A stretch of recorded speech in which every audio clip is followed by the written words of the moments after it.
సిద్ధం సభకు అనంతపురం జిల్లా రాప్తాడు సిద్ధమైంది. ఈ నేపథ్యంలో ప్రస్తుతం సిద్ధం సభకు సంబంధించి ఏర్పాట్లు ఏ విధంగా కొనసాగుతున్నాయో తెలుసుకునేందుకు మనతో పాటు మంత్రి ఉషశ్రీజరన్ ఉన్నారు. ఆమెతో మాట్లాడదాం. మేడం, ఏ విధంగా సాగుతున్నాయి ఏర్పాట్లు, అదేవిధంగా కార్యకర్తలకు ఎటువంటి దిశానిర్దేశం ఇవ్వబోతున్నారు?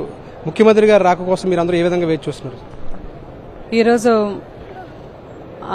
మొత్తం రాయలసీమ మీరు చూసుకుంటే చాలా ఉత్సాహంగా ఉండారు ప్రజలందరూ కూడా, కార్యకర్తలు, లీడర్స్. ఎందుకంటే మన లీడర్ క్యాడర్తో మమేకమయ్యే ఒక సందర్భం ఇది. రేపు సిద్ధం ప్రోగ్రాంలో మన రాప్తాడ్ నియోజకవర్గంలో ఇక్కడ మీరు చూస్తున్నారు వందలాది ఎకరాల్లో కూడా మనమంతా కూడా రెడీ అవుతున్నాం మన లీడర్ రాక కోసం.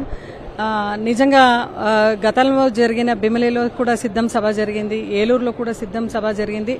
దానికినే ఎక్కువగా ప్రజలందరినీ కూడా మనము ఇక్కడ నిరీక్షిస్తున్నాం. ఎందుకంటే చాలామంది కార్యకర్తలు కూడా చాలా ఈగర్గా వెయిట్ చేస్తున్నారు. మళ్ళీ రాష్ట్ర వ్యాప్తంగా కూడా మనం చూసుకుంటున్నాం పరిస్థితి ఎట్లుంది అంటే ఓటర్స్ చాలా రెడీగా ఉన్నారు.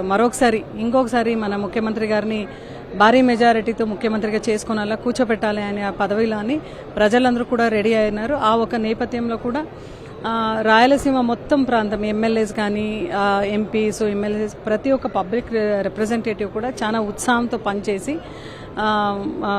ప్రతి ఒక్క గడప నుంచి కూడా ప్రతి ఒక్కరు వచ్చి ఇక్కడ లీడర్తో క్యాడర్ మమేకం కావాలి అనే ఒక నేపథ్యం అయితే కనిపిస్తూ ఉంది.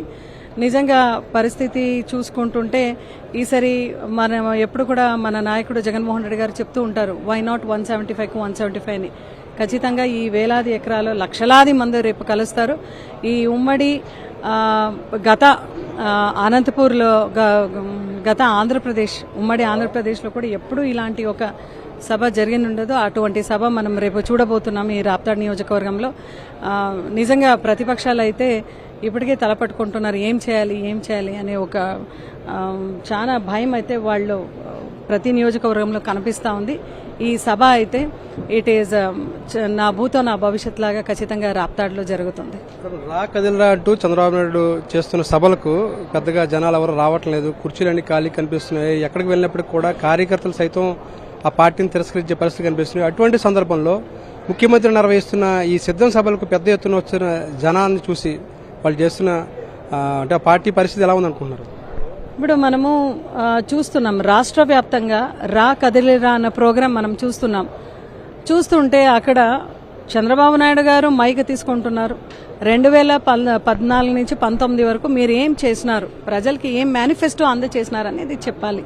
ఆయన మైక్ తీసుకొని ఎంతసేపు అయినా సీఎం గారిని తిట్టడం, పార్టీని తిట్టడం, ఎమ్మెల్యేస్ని తిట్టడం, ఎంపీస్ని తిట్టడం, వేరే పబ్లిక్ రిప్రజెంటేటివ్స్ని తిట్టడమే చేస్తున్నాడు తప్ప నిజంగా ఆయన ఏం చేయబోతున్నాడు, ఏం చేశాడు అవన్నీ కూడా చెప్పుకోకుండా సబ్జెక్టు లేక ఈరోజు ఆయన నిజంగా సతమతం అయితే టీడీపీ పార్టీ పడుతూ ఉంది.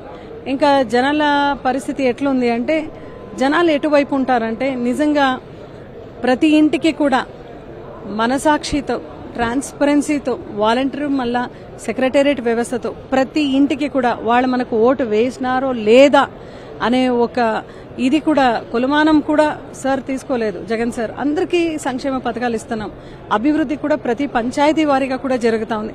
ఇవన్నీ కూడా జనాలు ఇప్పుడు టెక్నాలజీ యుగం, ప్రతి చిన్న పిల్లోడు కూడా అవగాహన ఉంటుంది. సో ప్రజలందరికీ కూడా అవగాహన ఉంది. మళ్ళా జగన్ సార్ వస్తేనే బీసీ, ఎస్సీ, ఎస్టీ, మైనారిటీస్ వర్గానికి కూడా మంచిది జరుగుతుంది అని ప్రజలు తరలి వస్తున్నారు సిద్ధం సభకు. మేడం, మీరు ఒకవైపు ఉన్నారు, మిగతా వైపు చూసుకుంటే కనుక తెలుగుదేశం కలిసి వస్తుంది, జనసేన కలిసి వస్తుంది. దానికి తోడుగా ఇప్పుడు కాంగ్రెస్ పార్టీ కూడా వాళ్ళకి తోడుగా గొంతు అయ్యింది. మరోవైపున బీజేపీ కూడా కలుస్తుంది అంటున్నారు. మీరు ఒక్కరే వాళ్ళన్నింటినీ కూడా ఎదుర్కొనే పరిస్థితి ఏ విధంగా ఉండబోతుంది? డెఫినెట్గా 100% ధీటుగానే ఎదుర్కొంటాం. ఎందుకంటే ఎప్పుడైనా ఎలక్షన్స్ జరిగితే ప్రజల నుంచి నాయకుడు పుడతాడు కాబట్టి ప్రతి మనసులో కూడా, ప్రతి గుండెలో కూడా జగన్మోహన్ రెడ్డి గారు ఉన్నారు. సో వాళ్ళు ఎందుకు జొతగట్టు వస్తున్నారంటే చంద్రబాబు నాయుడు గారు ప్రతి ఒక్కరి దగ్గర పోయి ఇప్పుడు మనం సపోర్ట్ ఎప్పుడు అడుగుతాం, మనం వీక్ ఉన్నప్పుడు మనం సపోర్ట్ అడుగుతాం. మనకు నమ్మకం ఉన్నప్పుడు ప్రజల గుండెలో చిరస్థాయిగా జగన్మోహన్ రెడ్డి గారు ఉన్నారు. ప్రతి ఒక్కరి సంకల్పంలో కూడా జగన్మోహన్ రెడ్డి గారిని ముఖ్యమంత్రిగా చేసుకోనాలా అని ఉన్నప్పుడు మనకు భయం లేదు. మన టార్గెట్ లాస్ట్ టైం 151 అయితే ఈసారి 175 అనేది ఉంది. మా నాయకుడు ఎప్పుడు కూడా ధీటుగానే ఏదొచ్చినా కూడా మేము ఎదుర్కొంటాం. పార్టీ కూడా సంసిద్ధంగా ఉంది. అవతల ఎంతమంది అనేది లెక్క కాదు. మనం వెళ్తా ఉన్న కాన్సెప్ట్ ప్రజల్లో మనం ఉన్నాం. అదే మా ఎలక్షన్ అజెండా కూడా.